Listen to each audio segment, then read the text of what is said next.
عبداللہ شاہ غازی رحمۃ اللہ علیہ مدینہ منورہ سے سندھ تشریف کیوں لائے تھے؟ عبداللہ شاہ غازی کو ایک ہندو راجا کا مہمان کیوں بننا پڑا؟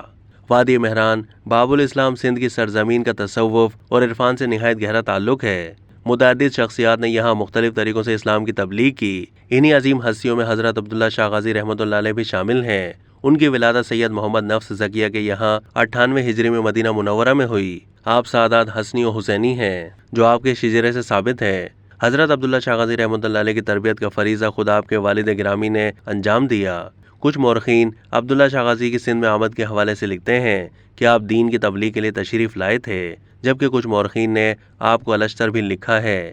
الشتر کے معنی تاجر کے بھی ہیں، لیکن حضرت عبداللہ شاہ غازی رحمۃ اللہ علیہ کی آمد کے حوالے سے مشہور و معروف ہے کہ آپ تبلیغ اسلام کے ساتھ علوی خلافت کے امیر و امین کی حیثیت سے سندھ میں تشریف لائے تھے۔ ایک رپورٹ میں حضرت عبداللہ شاہ غازی کی زندگی اور سندھ آمد سے متعلق مختصر قصہ بیان کیا گیا ہے، جس کے مطابق حضرت عبداللہ شاہ غازی کے والد حضرت نفس زکیہ کا شمار محدثین میں ہوتا ہے۔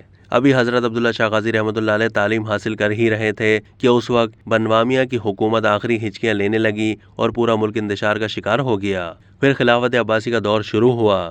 حضرت صاحب کے والد نے 138 ہجری میں عباسیوں کے خلاف علم بغاوت بلند کیا اور اپنی دعوت خلافت تحریک مدینہ منور سے شروع کی۔ امام ابو حنیفہ اور امام مالک نے بھی اس تحریک کا بھرپور ساتھ دیا، جس کی پاداش میں عباسی گورنر نے امام مالک کو کوڑے لگوائے، جس کے بعد حضرت سید محمد نفس زکیہ نے اپنے بھائی ابراہیم کو بصرہ روانہ کیا، جبکہ حضرت عبداللہ شاہ غازی کو سندھ جانے کا حکم دیا۔ حضرت عبداللہ شاہ غازی رحمۃ اللہ علیہ عراق سے ہوتے ہوئے سندھ کی جانب روانہ ہوئے اور بجائے جنگ و جدل کے سندھ میں تبلیغ اسلام شروع کر دی اور لگ بھگ 12 سال تک تبلیغ اسلام میں مصروف عمل رہے اور ہزاروں کی تعداد میں لوگوں کو اسلام کی لافانی روشنی سے روشناس فرمایا۔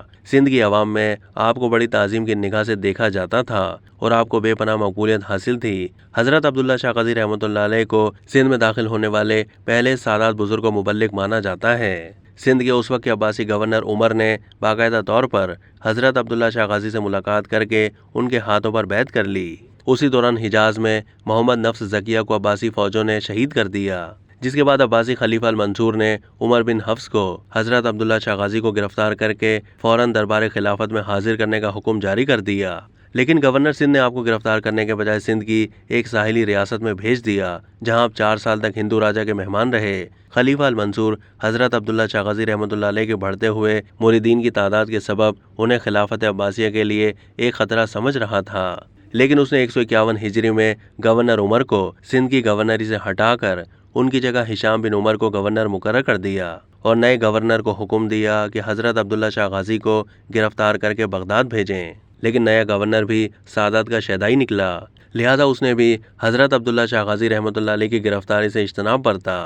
پھر 151 ہجری میں ایک دن حضرت عبداللہ شاہ غازی شکار کی غرض سے جنگلوں میں جا رہے تھے تو فوجوں نے ان سے لڑائی شروع کی۔ اچانک کسی ظالم کی تلوار آپ کے سر مبارک پر پڑی اور آپ شدید زخمی ہو کر زمین پر گر پڑے۔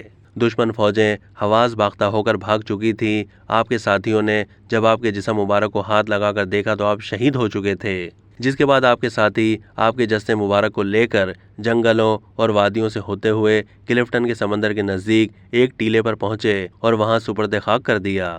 اس کے بعد حضرت عبداللہ شاہ غازی رحمۃ اللہ علیہ کے ہاتھوں مسلمان ہونے والے لوگوں نے مٹی کے غاروں اور لوندوں کے ذریعے ایک مقبرہ تعمیر کیا اور ان کے مقبرے کو نمایاں رکھنے کے لیے رنگ برنگے جھنڈے لگائے جو کہ دور سے نظر آتے تھے۔ حضرت عبداللہ شاہ غازی رحمۃ اللہ علیہ کا عرس مبارک ہر سال 20، 21 اور 22 ذی الحج کو پوری عقیدت و احترام سے منعقد ہوتا ہے، جس میں لاکھوں عقیدت مند شرکت کر کے اپنی عقیدت کا اظہار کرتے ہیں اور یہاں نہ صرف عرس کے دنوں بلکہ عام دنوں میں بھی زائرین کا تانتا بندھا رہتا ہے۔ اب تک کے لیے اتنا ہی۔ مزید معلومات کے لیے ڈیلی جنگ کے YouTube چینل کو سبسکرائب کیجیے۔